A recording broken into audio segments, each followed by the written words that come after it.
ચાલો બાળમિત્રો, આજે આપણે જોઈએ 3 પૂર્ણાંકોનો ગુણાકાર। એના માટે આપણે શું યાદ રાખીશું?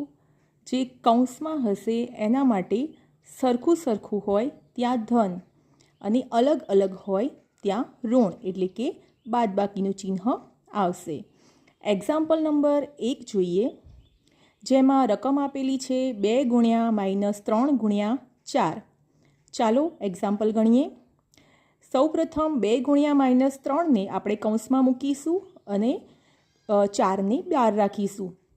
તો આપણે યાદ રાખ્યું છે કે જો કૌંસમાંની જે સંખ્યાઓ સરખા ચિહ્નોવાળી હશે તો ત્યાં ધન આવશે અને અલગ અલગ હશે તો ઋણ આવશે।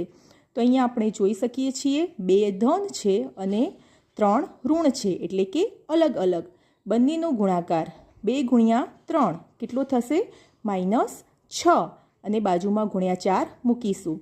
હવે અગાઉના વિડીયોની મુજબ 2 પૂર્ણાંકોનો ગુણાકાર થઈ ગયો, તો -6 ગુણ્યા 4 બંને ચિહ્નો કેવા? અલગ અલગ, માટેનો જવાબ આવશે માઇનસ એટલે કે ઋણ 24।